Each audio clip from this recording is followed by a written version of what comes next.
ಕರ್ನಾಟಕದ ಎಲ್ಲ ರೈತ ಬಾಂಧವರಿಗೆ ನಮಸ್ಕಾರ. ಒಂದು ವಿಶೇಷವಾದ ತೋಟದಲ್ಲಿ ಒಂದು ಅದ್ಭುತವಾದ ಒಂದು ರಿಸಲ್ಟ್ ಬಂದಿರುವಂಥದ್ದು. ಇದನ್ನು ಈ ತೋಟದ ಮಾಲೀಕರು ಮುಂಚೆ ಹೇಗಿತ್ತು ಈ ತೋಟ, ನಮ್ಮ ದೇಶದ ಸ್ವದೇಶಿ ಗೊಬ್ಬರ ಬಳಸಿದ ಮೇಲೆ ಏನು ಒಳ್ಳೆಯದಾಗಿದೆ ಅಂತೇಳಿ ಹಂಚ್ಕೋತಾರೆ. ನಮ್ಮ ರೈತ ತೋಟದ ಮಾಲೀಕರ ಹತ್ರ ಮಾತಾಡ್ಸೋಣ. ಸರ್ ನಮಸ್ಕಾರ. ನಮಸ್ಕಾರ.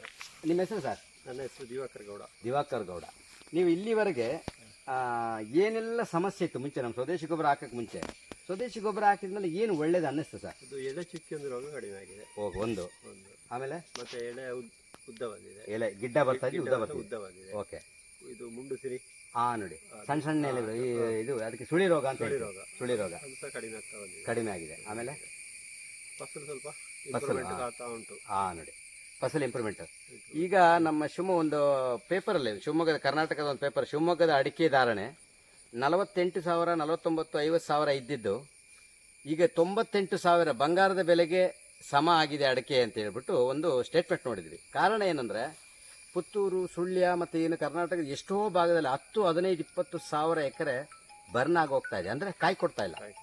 ಅದು ಯಾಕೆ ಅಂತ ಒಂದು ಇವ್ರು ಏನು ಹೇಳ್ತಾರೆ, ನಮ್ಮ ಕೃಷಿಯ ದೊಡ್ಡ ದೊಡ್ಡ ಪಂಡಿತರು, ನಾವು ಅತಿ ಹೆಚ್ಚು ರಾಸಾಯನಿಕ ಅಂದರೆ ಗೌರ್ಮೆಂಟ್ ಏನು ಹೇಳುತ್ತೆ, ಎಲ್ಲ ಕೊಟ್ಟಿದೆ, ರಾಸಾಯನಿಕ ಹಾಕಿ ನೀವು ಅಥವಾ ಸಾವಯವ ಮಾಡಿ ಎಲ್ಲದಕ್ಕೂ ಅವಕಾಶ ಕೊಟ್ಟಿದೆ.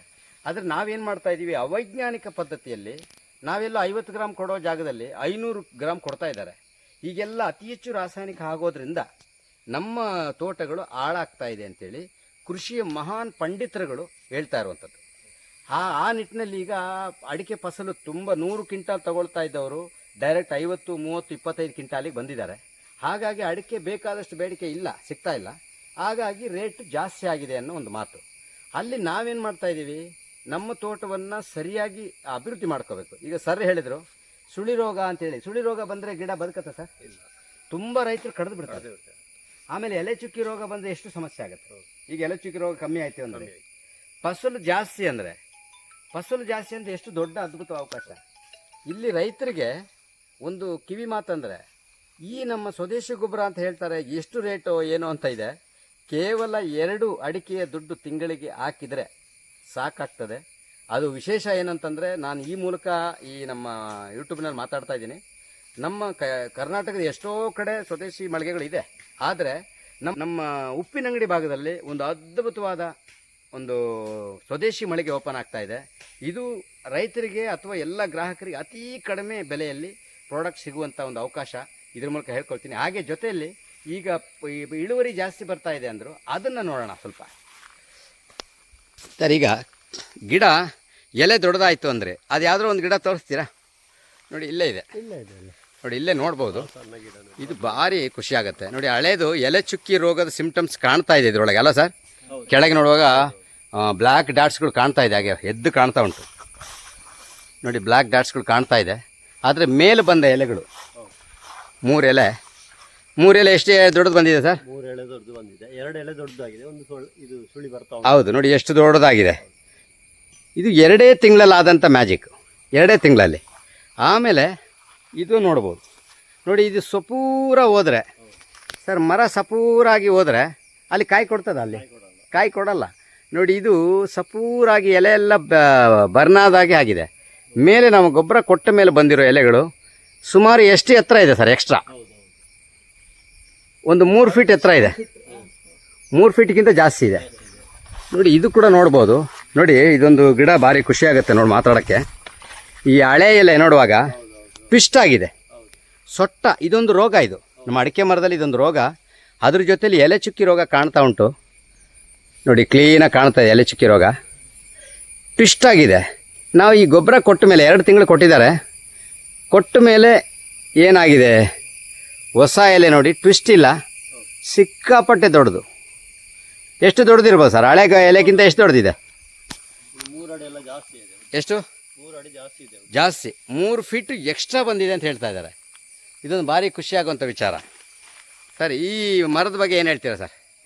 ನಾವಾದರೆ ಅದನ್ನು ಕಡಿಯುವಂಥ ಲಕ್ಷಣ. ಏನು ಅಂದ್ಕೊಂಡಿದ್ರಿ? ಕಡಿಯುವಂಥದ್ದು. ಹೌದಾ? ಈ ಥರ ಮರಗಳು ಕಡಿದು ಬಿಡ್ತಾರೆ ರೈತರು. ಯಾಕೆ ಕಡಿಬೇಕು ಅಂದ್ಕೊಂಡ್ರಿ? ಅದರಲ್ಲಿ ಫಸಲು ಬರೋದಿಲ್ಲ. ಪಕ್ಕ ಒಂದು ಮಾತು ಹೇಳಿದರೆ ಫಸಲು ಬರಲ್ಲ ಅಂತ. ಈಗ ನೋಡುವ ಮರ ತುಂಬ ಜನ ಹೇಳ್ತಾರೆ ಫ್ಯಾಟ್, ಮರ ತುಂಬ ದಪ್ಪ ಇದ್ದರೆ ಕಾಯಿ ಕೊಡಲ್ಲ ಅಂತ. ಅದು ನಿಜವಾಗಿ ಸತ್ಯ ಅಲ್ಲ, ಸುಳ್ಳಿದೆ.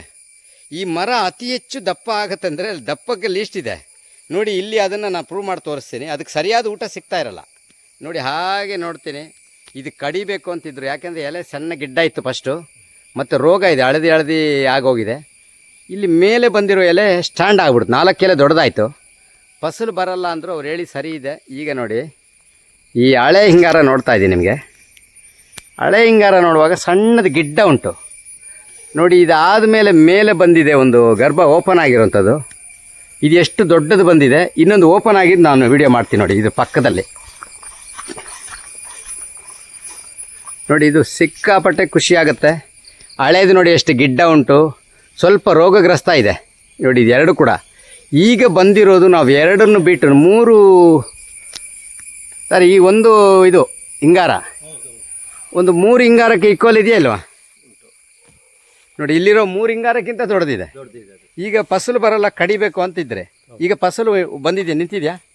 ಈ ವರ್ಷ ಸ್ವಲ್ಪ ನಿಂತಿದೆ ನೋಡಿ. ಇಷ್ಟ ಆದರೆ ಬದುಕ್ತದೆ. ಈಗ ನೋಡಿ ಕಾನ್ಫಿಡೆನ್ಸ್ ಬಂತ ಬದುಕ್ತದೆ ಅಂತ. ಸೂಪರ್ ಸರ್, ತುಂಬ ಖುಷಿ ಆಗುತ್ತೆ ನೋಡಿ. ಈ ಥರ ಇರುವ ಗಿಡ ಫಸಲು ಕಡಿಬೇಕು ಅಂತಿದೆ. ಒಂದು ವೇಳೆ ಕಡ್ದಿದ್ರೆ ಇದು ಎಷ್ಟು ವರ್ಷದ ಗಿಡ ಸರ್? 5 ವರ್ಷ ಗಿಡ. ಈ ಥರ ಗಿಡ ಎಷ್ಟೋ ಜನ ಒಂದು ತೋಟದಲ್ಲಿ 20-25 ಗಿಡ ಕಡ್ದು ಬಿಡ್ತಾರೆ. ಒಂದು 25 ಗಿಡ 5-5 kg ಬಂದರೆ ಎಷ್ಟಾಯಿತು ನಮಗೆ ಇಳುವರಿ? ಈ ಲೆಕ್ಕದಲ್ಲಿ ರೈತರಿಗೆ ಏನು ಅನಿಸುತ್ತೆ, ಇದು ಬಳಸಿದಾಗ ಏನು ಅನಿಸುತ್ತೆ? ಸ್ವಲ್ಪ ಪ್ರಯೋಜನ ಕಾಣ್ತಾ ಉಂಟು. ಪ್ರಯೋಜನ ಕಾಣ್ತಾ ಉಂಟು. ಈಗ ನಮ್ಮ ದೇಶದ ಗೊಬ್ಬರ ನಿಮ್ಮ ಪ್ರಕಾರ ಬಳಸಿದ್ದಕ್ಕೆ ನಿಮಗೆ ಏನು ಅನ್ನಿಸ್ತಾ ಇದೆ? ಖುಷಿ ಅಂತ ಇದೆ. ಖುಷಿ. Super sir, thank you very much. ಮತ್ತು ಇನ್ನೂ ಕೆಲವು ನೋಡಿ, ಇಲ್ಲಿ ನೋಡ್ಬೋದು ಮೇಲ್ ಹಿಂಗಾರಗಳು. ಕೆಲವು ರೈತರು ಹೇಳ್ತಾರೆ ಒಂದು 5-6 ಬಂದಮೇಲೆ ಮತ್ತೆ ಬರೋಲ್ಲ ಅಂತ ನೋಡಿ. ಇಲ್ಲಿ 7ಕ್ಕಿಂತ ಜಾಸ್ತಿ ಇದೆ. ಆದರೂ ಕೂಡ ಮೇಲಿನ ಹಿಂಗಾರ ದೊಡ್ಡದು ಓಪನ್ ಆಗಿರೋ ಜೊತೆಯಲ್ಲಿ ಪಕ್ಕದಲ್ಲಿ ಇನ್ನೊಂದು ಒಂದು ಗರ್ಭ ಒಳಗೆ ಕೂಡ ಇದೆ ನೋಡಿ. ಪಕ್ಕದಲ್ಲಿ ಇನ್ನೊಂದು ಪಕ್ಕದಲ್ಲಿ ಕಾಣ್ತಾ ಉಂಟು, ಅದು ನೋಡುವ ನೋಡಿ. ಇದು ಪಕ್ಕದಲ್ಲಿ ಇನ್ನೊಂದು ಇದೆ, ಮತ್ತು ಗರ್ಭ ಕೂಡ ಕಾಣ್ತಾ ಇದೆ. ಮೇಲೆ ಇನ್ನೊಂದು ಗರ್ಭ ಆಗ್ತಾ ಇದೆ. ಹೆಚ್ಚು ಕಮ್ಮಿ ಆ ಲೆಕ್ಕದಲ್ಲಿ ಹೆಚ್ಚು ಕಮ್ಮಿ 7-8 ಗೊನೆ. ಇದು ಉಳಿಸ್ಕೊಳ್ಬೇಕಂದ್ರೆ ಸರಿಯಾಗಿ ಊಟ ಕೊಡಬೇಕು, ಅಷ್ಟೇ ಇದೆ. ಈ ಗಿಡ ನೋಡುವಾಗ ಏನು ಅನಿಸುತ್ತೆ ಸರ್ ನೀವು ಅದು ನೋಡುವಾಗ? ಪರವಾಗಿಲ್ಲ, ಮೇಲೆ ಕೂಡ ಇನ್ನು ಬರ್ತಾ ಇದೆ. ಸಾಧಾರಣ ಒಂದು 6 ಗೊನೆ ಬಂದಮೇಲೆ ಬರ್ತದ ಇನ್ನು ಮೇಲೆ? 6-7 ಅಷ್ಟೇ. ಈಗ ಅಲ್ಲಿ ಎಷ್ಟಿದೆ? ಅದು 8 ಇದ್ರೆ ಒಂದು ಗಿಡಕ್ಕೆ ಬರೋದು 6-7. 6-7 ಹಿಂಗಾರ. ಈಗ ಎಷ್ಟಿದೆ ಅಲ್ಲಿ? ಅದರಲ್ಲಿ 8 ಉಂಟು. ಇನ್ನೊಂದು ಗರ್ಭ ಇದೆ, ಟೋಟ್ಲ್ 9. ಇದು ಆಗತ್ತೆ, ಈ ಥರ ಮಿರಾಕಲ್ ಆಗುತ್ತೆ ನೋಡುವಾಗ, ಭಾರಿ ಖುಷಿ ಆಗುತ್ತೆ. ಈ ಗಿಡದ ಬಗ್ಗೆ ಏನು ಹೇಳ್ತೀರಾ ಸರ್? ಆ ಮರದ ಬಗ್ಗೆ? ಅವರ ತೊಂದರೆ ಇಲ್ಲ, ಪರವಾಗಿ. ಇದು ಬಂದಿದೆಲ್ಲ. ಹೌದು ನೋಡಿ, ಕೆಳಗಿರೋದು ಗಿಡ್ಡ ಐತಿ. ಈಗ ಸಣ್ಣದು ನೋಡಿ, 2-3 ಗೊನೆಗೆ ಈಕ್ವಲ್ ಆಗಿ ದೊಡ್ಡದು ಬಂದಿದೆ. ಇದು ಎಂಥ ಮರ ನೋಡಿ. ಆ ಎಲೆ ಚುಕ್ಕಿ ರೋಗ ಇದೆ, ಹಳೇದು ಎಲೆ ಚುಕ್ಕಿ ರೋಗ ಇರುವಂಥದ್ದು ನೋಡಿ. ಮೇಲೆ ಎಲೆ ಇಲ್ಲ, ಮತ್ತು ದೊಡ್ಡದು ಬಂದಿದೆ ಅಲ್ವಾ? ಈ ಥರ ಎಷ್ಟು ಗಿಡಗಳು ಡೆವಲಪ್ ಆಗಿದೆ ಸರ್? ಇದೇ ಥರ ರಿಸಲ್ಟ್ ಎಷ್ಟು ಗಿಡ ಬಂದಿದೆ? ತುಂಬ ಎಲ್ಲ ಗಿಡ ಸಾಧಾರಣ ಎಲ್ಲ ಗಿಡ ಬಂದಿದೆ. ಸೂಪರ್. ಹೌದು, ಸಣ್ಣ ಗಿಡ ಉಂಟು. ಓಕೆ ನೋಡಿ, ಇದು ನೋಡುವಾಗ ಭಾರಿ ಖುಷಿ ಆಗುತ್ತೆ. ಈ ಮರ ಸೀಳಾಗ್ಬಿಟ್ಟಿದೆ ಒಳಗೆ, ಲೆಕ್ಕದಲ್ಲಿ ಈಗ ಆಗಬಾರ್ದು. ಆದರೂ ಕೂಡ ನೋಡಿ, ಇಲ್ಲಿ ಮೇಲೆ ನೋಡುವಾಗ ಚೆನ್ನಾಗಿ ಬಂದಿದೆ. ಕಾಯಿ ಹಳೇದು ಏನಿಲ್ಲ, ಎಲ್ಲ ಒಣಗಿದೆ. ಹಿಂಗಾರುಗಳೆಲ್ಲ ಒಣಗಿ ಹೋಗಿದೆ. ಇದು ನಮ್ಮ ಗೊಬ್ಬರ ಕೊಟ್ಟ ಮೇಲೆ ಬಂದಿರೋದು 2 ದೊಡ್ಡ ಹಿಂಗಾರ, ಜೊತೆಯಲ್ಲಿ ಒಳ್ಳೆ ಗರ್ಭ ನೋಡಿ. ಈ ಕಡೆ ಲೆಫ್ಟ್ ಸೈಡ್ ಗರ್ಭ ಇದೆ, ನೋಡ್ಬೋದು ನೀವು. ಮತ್ತು ರೈಟ್ ಸೈಡ್ ಕೂಡ ಗರ್ಭ ಇದೆ ನೋಡಿ. ಲೆಫ್ಟು ರೈಟು 2 ಕಡೆ ದೊಡ್ಡ ಗರ್ಭ ಇದೆ. ಮುಂಚೆದು ಏನಾಗಿದೆ, ಎಲ್ಲ ಕಪ್ಪಾಗಿ ಕಾಯಿ ಪೂರ್ತಿ ಇಲ್ಲ, ಖಾಲಿ ಡ್ರೈ ಆಗೋಗಿರೋದು. ಈಗ ಗರ್ಭ ಕಟ್ಟಿ ಒಂದು ಹಿಂಗಾರ ಕೂಡ ಚೆನ್ನಾಗಿ ಓಪನ್ ಆಗಿದೆ. ಸರ್, ಈ ಮರದ ಬಗ್ಗೆ ಏನು ಹೇಳ್ತೀರಾ ಸರ್? ಈಗ ಅದೇ ಸುಳಿ ರೋಗ ಇತ್ತು, ಈಗ ಸರಿಯಾಗಿದೆಲ್ಲ. ಮುಂಚೆ ಏನು ಅನಿಸ್ತು, ಬದುಕ್ತದೆ ಅಂದ್ಕೊಂಡಿದ್ರಾ? ಇಲ್ಲ, ಅದು ಮತ್ತೆ ಸಣ್ಣ ಎಲೆ ನೋಡ್ಬೋದು. ಇಷ್ಟು ದೊಡ್ಡ ಮರ, ಭಾರಿ ಚೆನ್ನಾಗಿದೆ ಮರ, ಅದ್ಭುತವಾಗಿದೆ ನೋಡಿ. ಫಸ್ಟ್ ಇಲ್ಲಿ ನೋಡುವಾಗ ಎಲೆ ಚುಕ್ಕಿ ರೋಗ, ಇದು ಎಲೆ ಚುಕ್ಕಿ ರೋಗ ಹಳದಿ ಬರ್ತಾ ಜೊತೆಯಲ್ಲಿ. ಇಲ್ಲಿ ನೋಡುವಾಗ ಸಣ್ಣ ಎಲೆ, ಅದು ಇನ್ನೂ ಕೂಡ ಸಣ್ಣ ಇಲ್ಲ, 3 ಎಲೆಗಳು. ಈಗ ಬಂದಿರೋ ಎಲೆಗಳು ಸಿಕ್ಕಾಪಟ್ಟೆ ದೊಡ್ಡದು, 6 ಫೀಟ್ಗಿಂತ ದೊಡ್ಡದಾಗಿದೆ. ಒಳ್ಳೆ ಆರೋಗ್ಯದ ಎಲೆಗಳು. ಒಂದು 2 ತಿಂಗಳಲ್ಲಿ ಒಂದು 3 ಎಲೆಗಳು ಒಳ್ಳೆ ಡೆವಲಪ್ ಆಗಿದೆ. ಹಾಂ ಸರ್. ಹಾಂ, ಅದೇನಾಗಿತ್ತು? ಅದಕ್ಕೆ ಸುಳಿ ರೋಗ ಬಂದಿತ್ತು. ಇದಕ್ಕೆಲ್ಲ ಈಗ ಸರಿ ಆಗ್ತಾ ಉಂಟು. ಇದೊಂದು ನೋಡಿ, ಇದು ನೋಡ್ಬೋದು ಸ್ನೇಹಿತರೆ. ಅವ್ರು ಹೇಳ್ತಾರೆ, ಅದೇ ಗೊತ್ತಾಯ್ತು. ಅದು ಸುಳಿ ರೋಗ ಬಂದು ಸಣ್ಣ ಹಿಂಗಾರ ಉಂಟು ನೋಡಿ. ಹೌದು, ಇದು ಸಣ್ಣ ಎಲೆ ಆಗೋಗಿತ್ತು, ಇದು ಸುಳಿ ರೋಗ. ಹೌದು. ಇದು ಬದುಕ್ತದೆ ಅಂದ್ಕೊಂಡಿದ್ದೀರಾ ಸರ್? ಇಲ್ಲ, ನೋಡಿ ಈಗ ಮೇಲೆ ಬಂದಿರೋ ಎಲೆ ದೊಡ್ಡ ದೊಡ್ಡ ಎಲೆಗಳು ಸ್ಟ್ಯಾಂಡ್ ಆಯಿತು. ಇದು ನೋಡುವಾಗ ಸ್ವಲ್ಪ ಗರ್ಭ ಸಿಂಪ್ಟಮ್ಸ್ ಕಾಣ್ತಾ ಇದೆ. ಹೌದು. ಇದು 100% ರೋಗದಿಂದ ಹೊರಗೆ ಬಂದೆ. ನೆಕ್ಸ್ಟ್ ಕಾಯಿ ಅಂತೂ ಗ್ಯಾರಂಟಿ ಇದರಲ್ಲಿ.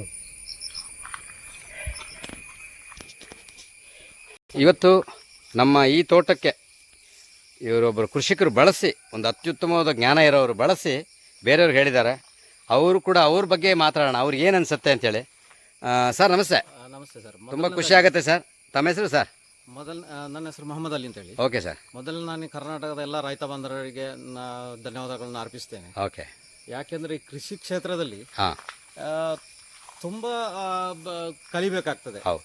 ಈಗ ನಾವು ಕೃಷಿಕರು ಆದರೂ ಕೂಡ ನಮಗೆ ತುಂಬ ಕಲೀಲಿಕ್ಕೆ ಇದೆ. ಹೌದು. ಯಾಕೆಂದರೆ ಮೊದಲು ಈ ನಮ್ಮ ಈ ಕರಾವಳಿ ಪ್ರದೇಶದಲ್ಲಿ ಎಲ್ಲ ಬುಡವನ್ನು ಓಪನ್ ಮಾಡಿ ಹಾಂ, ಅದಕ್ಕೆ ಸಾವಯವ ಗೊಬ್ಬರ ಹಾಕ್ತಿದ್ರು.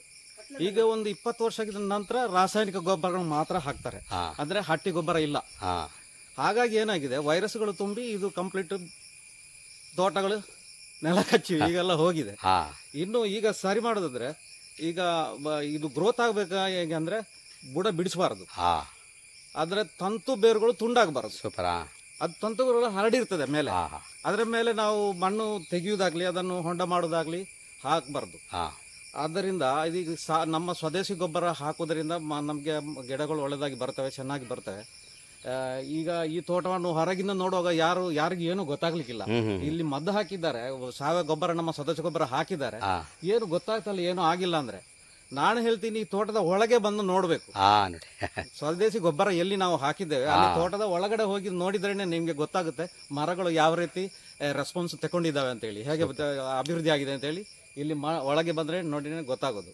ಚೆನ್ನಾಗಿ ಬರ್ತಾ ಇದೆ ಸರ್. Super super sir. ಬಹಳ ಒಂದು ಅದ್ಭುತ ಮಿರಾಕಲ್ ಅಂತ ಹೇಳ್ಬೋದು. ಇದು ತುಂಬಾ ಖುಷಿ ಆಗುತ್ತೆ. ಇದು ಎಲ್ಲರೂ ತೋಟ ಇರುವಂತಹ ಜನಗಳು ಎಲ್ಲರೂ ಕೂಡ, ರೈತ ಬಾಂಧವರು ಎಲ್ಲರೂ ಕೂಡ ಇದನ್ನು ಉಪಯೋಗ ಮಾಡುವ ಅಂತ ನಾನು ಹೇಳಲಿಕ್ಕೆ ಬಯಸ್ತೇನೆ. Super super sir. Thank you. ಅಂದಾಗೆ ನಮ್ಮ ಈ ಉಪ್ಪಿನಂಗಡಿ ಭಾಗದಲ್ಲಿ ಒಂದು ಅದ್ಭುತವಾದ ಸ್ವದೇಶಿ ಹೋಲ್ಸೇಲ್ ಮಳಿಗೆ ಬರ್ತಾ ಇದೆ ರೈತರಿಗೋಸ್ಕರ. ಅದನ್ನು ಯೂಸ್ ಮಾಡ್ಕೋಬೋದು ಅಂತ ಹೇಳ್ತಾ, ಹಾಗೆ ಒಂದು ಒಳ್ಳೆ ವಿಷಯವನ್ನು ನೀವು ರೈತರಿಗೆ ಕೊಟ್ಟಿದ್ದೀರಾ. ಬುಡ ಬಿಡಿಸಬಾರ್ದು, ಅದನ್ನೆಲ್ಲ ಮಾಡಿದಾಗ ಬೇರೆ ತಂತು ಬೇರೆ ಕಟ್ಟಾಗ್ತದೆ ಅಂತ ಒಳ್ಳೆ ವಿಚಾರ ಕೊಟ್ಟಿದ್ದೀರಾ sir. Thank you very much sir.